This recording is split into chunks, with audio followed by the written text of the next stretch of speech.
배우 김부선 씨가 이재명에 대해서, 이재명 대표에 대해서 또 뭐 기가 막힌 얘기를 또 한마디를 했어요. 그래서 야, 잊을만 하면 김부선은 꼭 뭐 하나씩 날려주는구나 이런 생각이 드는데, 사실은 이제 이재명 얘기를 하려고 하는 게 아니고 최민희 씨 얘기를 하려고 했던 것 같아요.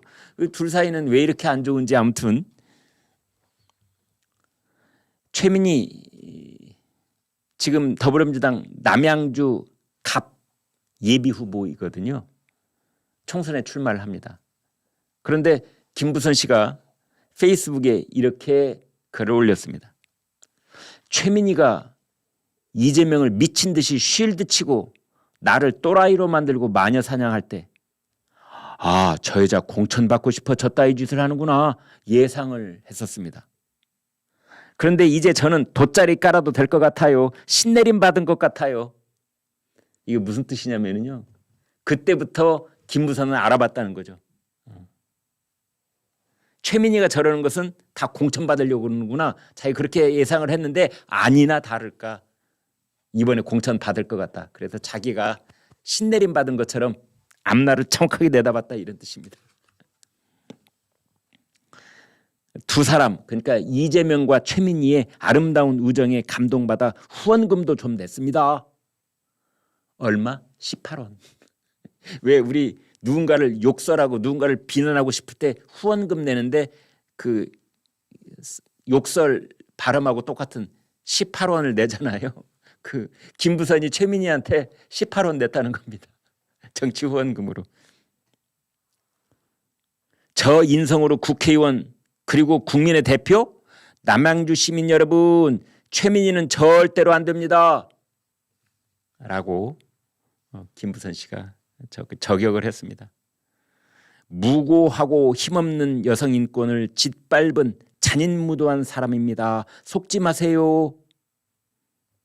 그러면서 최민희 의원한테 18원 후원한 것을, 그 계좌 내역을 공개하기도 했습니다.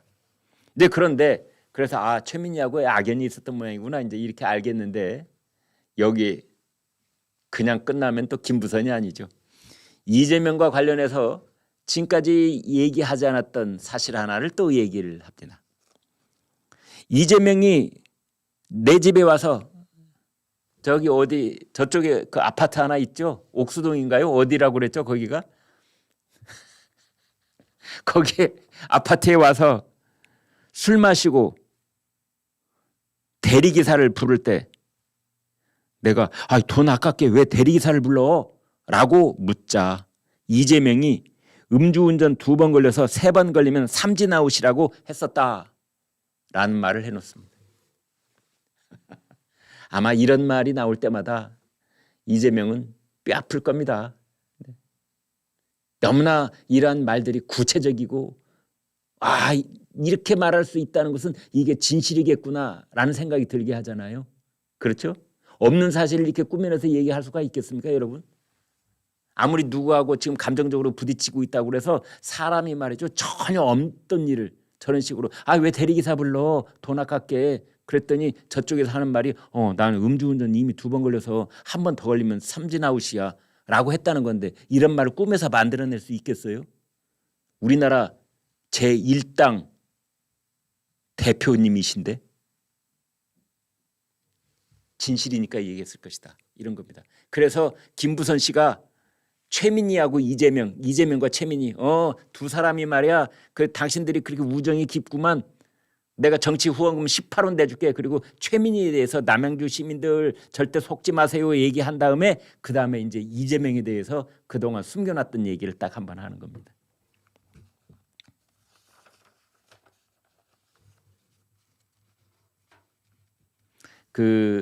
제가 저 TV 방송 진행할 때 김부선 씨가 그 출연자로 한번 온 적이 있었습니다. 그때 처음 보고 인사를 나눴었는데요.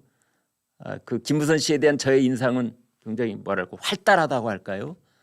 화통하다고 할까요? 그런 느낌이었습니다. 네, 제일 행복한 시간, 댓글 보는 시간입니다.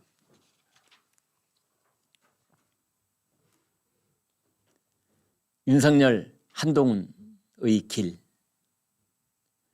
총선 승리가 먼저이고 그리고 윤석열 대통령 위한 길이다. 훈이 사랑님. 네, 이분은 한동훈 위원장 지지자이신 것 같아요. 훈이. 위드 훈이. 훈이와 함께 위드 훈이. 이게 이제 그 팬클럽 이름이죠. 다음 김건희 여사 쉴드 친다고 대통령 지지율 오릅니까? 아테누아타 님이 이런 댓글을 주셨습니다. 참 저 부분이 매우 민감하고 저 부분을 어떻게 앞으로 조율해 나가느냐가 윤석열 대통령도 그렇고 한동훈 위원장도 그렇고 국민의힘도 마찬가지 저 부분을 잘 조율하고 핸들해야 될 걸로 보입니다. 다음 보겠습니다. 선 넘지 마시오. 대통령 임기 3년 남았습니다. 리님. 네 맞습니다. 네 맞습니다. 네. 대통령이 남은 임기 3년이나 있으면서 대통령이 가지고 있는 권한이 절대적으로 영향력을 행사할 수 있는 부분이 너무나 많습니다. 우리나라는. 인사권은 물론이려니와 거부권 또한 있지요. 네, 다음 보겠습니다. 대통령은 선거 전에 겸손하고 민심에 따라야 합니다. 클레르 몽페랑님, 이분은 프랑스 지명을 이렇게 적어주셨어요. 이 지역하고 연고가 있으신 것 같은데요. 아무튼 윤석열 대통령 뭐 TV 대담을 하든 기자회견을 하든 제발 겸손하고 민심에 따르는 모습 많은 지지자들이 고대하고 있다 이런 의견을 주셨습니다. 다음 한동훈은 우파의 가치를 말하고 행동하라 우연바다님. 네, 이런 말씀 주시는 분들 많습니다. 그 한동훈 비대위원장이 여러 가지 정치 개혁 뭐 그런 제안을 하는 건 좋은데 가끔 보면은 이제 정통 보수의 가치에서 이탈하는 것 아니냐 이런 걱정을 하게 하는 부분이 있다. 뭐 이런 말씀이신 것 같은데요. 이런 부분도 한동훈 위원장이 잘 알고 있을 겁니다. 함께 보시죠.